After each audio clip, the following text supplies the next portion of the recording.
Over 90% of UK consumer publishers are moving their product to tablets in the next 12 months. I'm joined today by one of those new generation of publishers. Neil Fagg from Standout magazine from Corporate Image Media is here to tell me about a new technology that's being applied for Standout in the form of Virtual Event World, a virtual event for the events world. Neil, tell me a bit more about this. Virtual Event World, which is going to be opening on the 14th of February next year. It is specifically aimed at event professionals, not just in the UK, it's a global network. And it's strictly online. It's not a hybrid event at this particular stage. I must stress it's not to replace events and exhibitions in their live form. It's simply there to enhance and allow the smaller exhibitors to have more say, and also allowing those who can't afford to exhibit to actually get involved with a 10-month platform to increase new revenues, not only in the UK but more importantly product launch and enter different markets in different countries. Now you're Gen Y, I'm a boomer. And there's a lot of my peers that will turn around and pour absolute scorn on virtual events. They see these as the pariah of the live communications experience. What do you have to say to them? 10 years ago, when people tried to launch virtual events, it didn't work, and so that's kind of carried on through to today. Back 10 years ago, the broadband wasn't there, the technology wasn't there, whereas now it is. And so those who get to experience and become educated by what we can do are actually kind of looking and thinking, well, actually this could potentially help my business. It can increase my communication with exhibitors and my audience pre and post event. And so it's actually been perceived very well this time round. So do you see this more as part of the community building toolkit? You know, you've got the magazine, you've got the website, you've got the virtual event, and then you've got, if you like, the real event. The way the virtual event world is going to be marketed and perceived, it's an event on its own. It's nothing to do with Standout magazine. Standout is simply being used as a very strong marketing tool to get people to come to the event. So yes, it's something that we're doing as a team, but it's there in itself for people to be able to communicate, educate one another, because there's seminars at the actual event itself, there's a networking bar as well, and also it's sustainable, it's a zero carbon footprint in terms of the actual event itself. Okay, so you're not seeing this as part of an integrated media portfolio, you're seeing this as a standalone digital entity that enables people to trade, to network, and to be educated through the content that you're providing. But you know, why call it a virtual event? Why don't you call it a digital marketplace with a webcast platform sitting on top of it?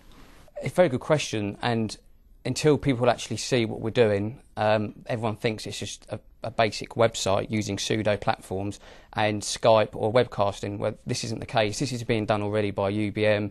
By the end of this year, they will have 100 virtual events using pseudo platforms, whereas we're the only publisher or organiser in the world that will be using a fully immersive 3D environment with the use of avatars.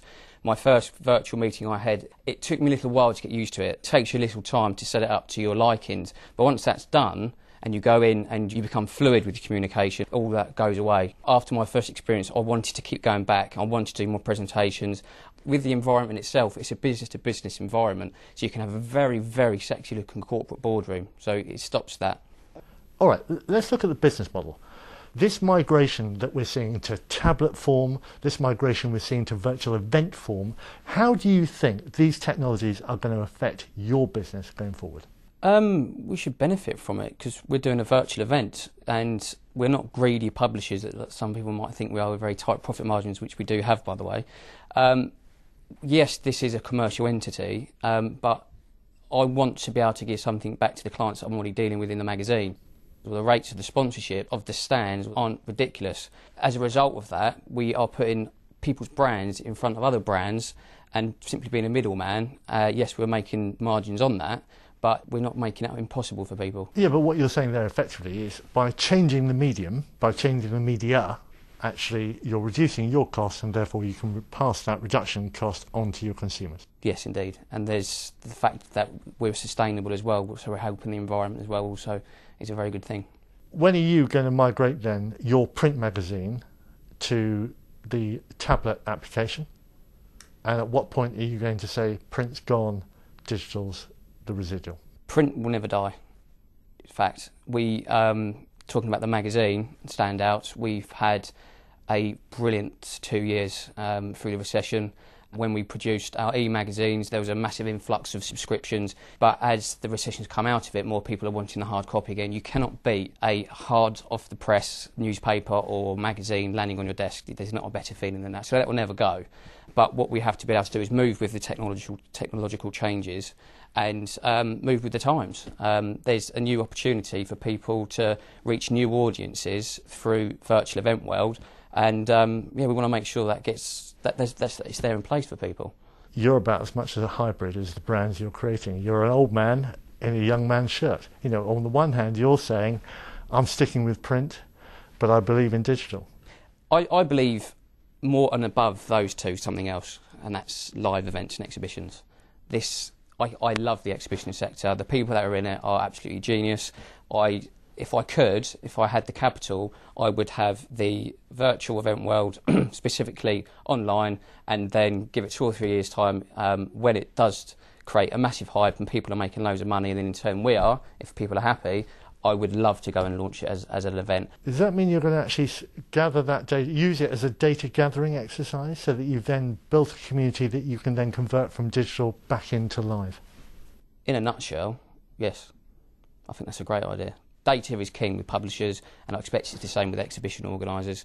At first, we want to deliver a great show on the 14th of February. By the end of the year, we'll be looking at tablets and different applications, but until we know that our audience wants that, and we've had enough feedback, both quantitative and qualitative, then we could look to do that for 2012. Well, Neil, that's fascinating stuff. Wish you all the best with that. Thank you very much, James. Well, there are some new kids in town. There's some new technologies in town. Maybe it's time that we, the old guard, stepped aside.